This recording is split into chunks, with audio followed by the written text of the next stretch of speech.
जाति के नाम पर योग्यताओं का घोटाला हो रहा है, जो देश के लिए बहुत बड़ा दुर्भाग्य है। जब योग्य लोग योग्य पद पर नहीं जाएंगे तो फिर देश का विकास कैसे होगा। जात के नाम पर 30 नंबर पाने वाले को नौकरी दे देंगे और योग्य व्यक्ति को कह देंगे कि आप सामान्य वर्ग के हैं, आप 100 नंबर लाए हैं, आपका नौकरी नहीं होगा। सर एक चीज़ है, पूर्वांचल क्रांति पार्टी के आप एक पदाधिकारी हैं, एक प्रदेश स्तर के हैं ना? नहीं, राष्ट्र स्तर के। राष्ट्रीय स्तर के। तो क्या इस मुद्दे को आपकी पार्टी सत्ता में आने के बाद परिवर्तन करेगी कि नहीं? निश्चित करेगी। कभी भी हमने जो कहा है वो मैंने किया है। अभी भी मैं जब शिश मंदिर का प्रधानाचार्य था करीब 15 सालों तक, उस समय मैंने 5000 बच्चों को निःशुल्क शिक्षा दिया। इस क्षेत्र को वार्षिकोत्सव मैंने ही पहले कराया, अभिभावक सम्मेलन मैंने ही पहले कराया और शिक्षा की क्रांति मैंने लाया। आज जो है हमारी पार्टी का मुख्य उद्देश्य है आर्थिक आधार पर सर्वेक्षण करके आरक्षण देना। उसके साथ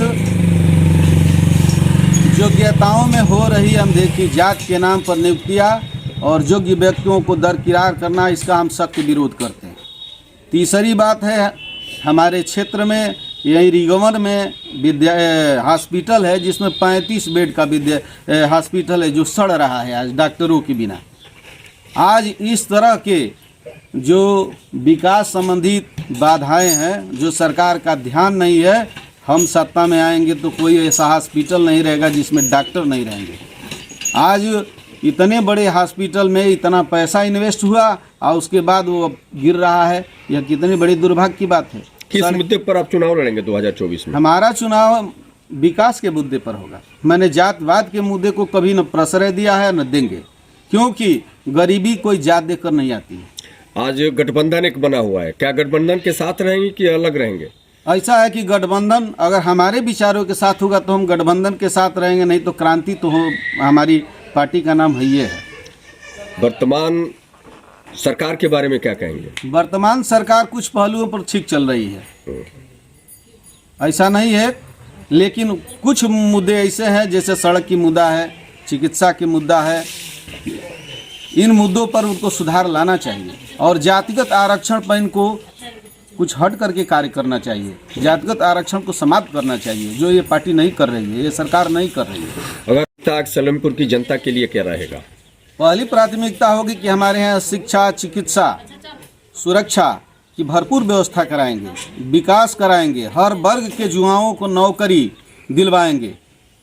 ऐसा नहीं है कि हम जा कर के और बढ़ जाएंगे। आजकल आज़ादी के बाद से जितने सलेमपुर में सांसद चुन करके गए सब सीजनली हुए, केवल सीजन में आते हैं। नेता 3 प्रकार के होते हैं, रीजनल, सीजनल और ओरिजिनल। तो अभी तक सीजनल और रीजनल ही यहाँ आए हैं। अब हम लोग ओरिजिनल हैं, 12 महीना हर समय क्षेत्र में रहते हैं, जनता की दुख सुख में रहते हैं। हम लोग को मालूम है कि जनता की आवश्यकता इसमें क्या है। आप एक ज्योतिषचार्य भी हैं, आप एक ज्योतिषचार्य भी हैं। जिस तरह से राजीव कुमार ज्योतिषचार्य हैं, जो पहले से एक अपनी ज्योतिष गणना से बता दिए थे कि ये सरकार जो है लुप्त हो जाएगी 5 चुनाव में, लेकिन उनका गणना फेल मार गया और 5 राज्य में जो है वर्तमान सरकार आ गई, कमल का फूल खिल गया। क्या आप अपने ज्योतिष से 2024 में की गणना के बारे में कुछ बताएंगे? हमारे मित्रों ने बताया था कि इंडिया गठबंधन बना है। हमने कहा कि भाई और जाति गणना की बात है। लोगों ने घोसी के चुनाव में कहा था कि जाति गणना जो है रंग ला रही है, लेकिन मैंने कहा था कि नहीं, ये जाति गणना जो है इन लोगों का फ्लॉप होगा और 3 राज्यों में फ्लॉप हुआ भी। हमने कहा था, जैसे आपके सीपी सिंह मित्र हैं, उन्होंने पूछा, मैंने कहा कि जातीय गणना जो है, क्योंकि इस समय और दूसरी बात है कि कर्म, जहाँ कर्म से भाग्य बदलता श्रम निष्ठा कल्याणी है। हाथ की रेखाएं कर्म पर बदल जाती है। बहुत ऐसे प्रसंग मिले हैं कि लोग ज्योतिष के भी इस वाणियों को अपने कर्म से बदल दिए हैं। जैसे सती सावित्री का पति सत्यवान अल्पायु था, लेकिन उसके पूजा पाठ एवं तपस्या से उन्होंने अपने पति को पुनर्जीवित कर लिया। तो ज्योतिष के से भी बढ़कर के कर्म होता है, कर्म से ही भाग्य बनता है। और जो व्यक्ति कर्म के हिसाब से चलेगा वो प्रगति करेगा, और जो बैठकर भाग्य भरोसे रहेगा वो कभी विकास नहीं कर सकता।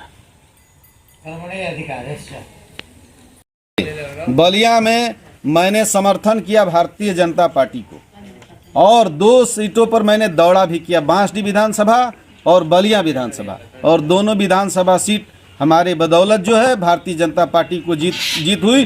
बाकी 5 में मैं दौड़ नहीं पाया, 4 दिन का समय था, तो बाकी 5 जगह जो है ये लोग हार गए। क्या सर आप 71 लोकसभा सलेमपुर से सांसद प्रत्याशी के रूप में प्रचार प्रसार कर रहे हैं? जी, हम इसलिए केवल सलेमपुर से ही नहीं, अन्य 5-6 संसदीय क्षेत्रों से अपने कैंडिडेट लड़ाने वाले हैं। मैं एक प्रत्याशी नहीं बल्कि पार्टी का राष्ट्रीय अध्यक्ष हूं, और इसलिए मैं लड़ रहा हूं चुनाव। मैं पंडित भी हूं, हमारे यहाँ विदेशों से भी लोग आते हैं, और मैं सरस्वती शिशु मंदिर और विद्या मंदिर का प्रिंसिपल भी रहा हूं। इसके साथ सुहेल देव भारतीय समाज पार्टी के फाउंडर सदस्यों में से था। जब भारतीय जनता पार्टी और सुहेल देव भारतीय समाज पार्टी का समझौता हुआ था, सरकार में मैं ब्राह्मण संगठन का प्रदेश अध्यक्ष भी था।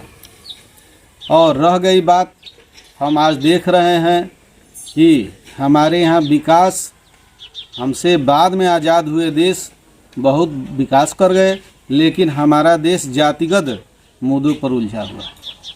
संविधान में हम संशोधन भी चाहते हैं, क्योंकि एक जिले को चलाने के लिए IAS की परीक्षा पास करनी पड़ती है, और हमारे संविधान में अंगूठा टीप जो निरक्षर हैं उनको भी देश चलाने का अनुमति मिल जाता है।